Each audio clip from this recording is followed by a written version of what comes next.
Hey guys, Mark here with another edition of Weaponized Truth. I'm sure, I would guess most of you are going to ignore my message. I certainly hope I'm wrong, and I'm certainly hoping that you guys will find your own way to share this message. But tomorrow is July 12th, 2017, and it is the International Net Neutrality Day of Action. Lots of big companies are going to be sending out messages regarding the fight to keep net neutrality alive.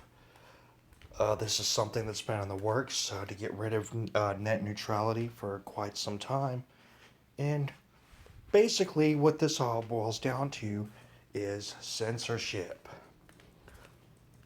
Any of you guys who are watching my videos have probably seen tons and tons of videos about censorship. Many of you have probably experienced censorship yourself, whether uh, you know, deleting your videos or blocking your videos from YouTube, or they're demonetizing your videos from YouTube, or they're temporarily blocking you from Twitter, or they're blocking your content on Facebook, or they're banning you from social media sites altogether for being a conservative.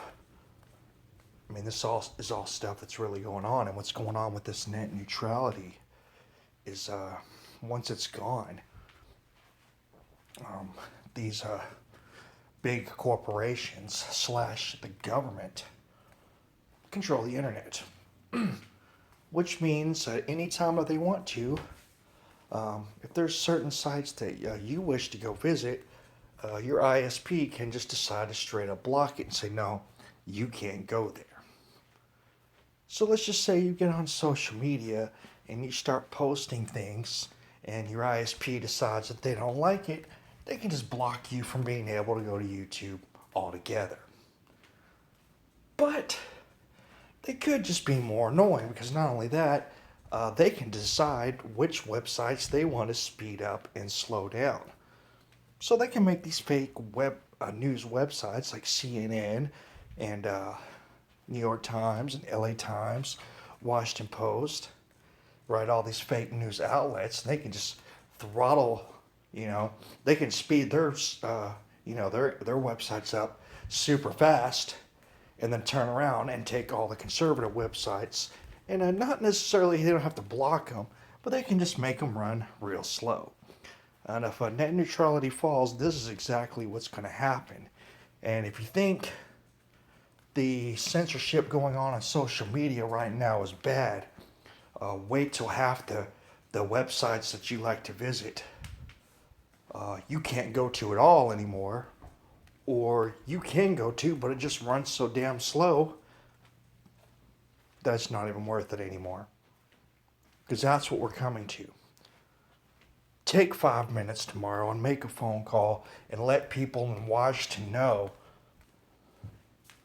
they're not going to do to us, to the internet, what they did to the Wild West when they took away everybody's guns and they took away all our freedom. Because if we lose net neutrality, this is bad.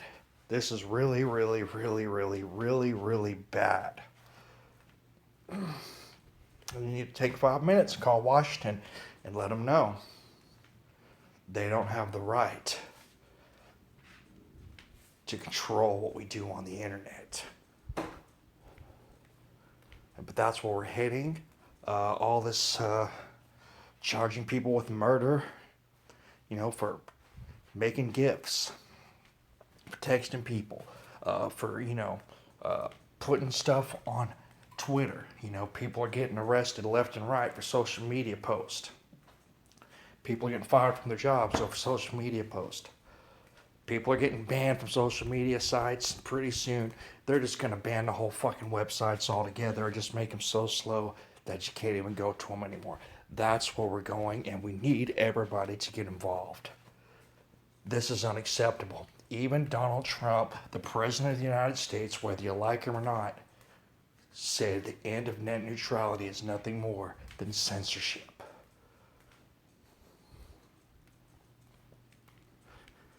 even if you think Donald Trump is an idiot, which he might be to some degree, but he was smart enough to become president and to become the most powerful man on the planet. So he's got to have some kind of smarts in there somewhere, right? So don't just immediately discredit him because he goes on tweet storms about stuff when it seems like half the world is out to get him anyways. Let's be honest. I got my doubts about him, and I'm not going to make this about him, but I'm just saying. I do still support Trump. I still think everybody's out to get him, but I still hold my reservations about all these super rich people in his cabinet. You know what I mean? But that's not what this is about. This is about the net. Because once the net falls, and they control all the websites, and they control what you see and what you don't see, we're just a couple steps away from being China or North Korea. What do we do then? Now, some of you might be thinking, well, hey, if we can start banning websites, let's start with CNN. No, that's not the answer. I already did a video today showing how the New York Times straight up said that Sarah Palin was responsible for the death of a United States Congresswoman and did some little bitty teeny tiny retraction.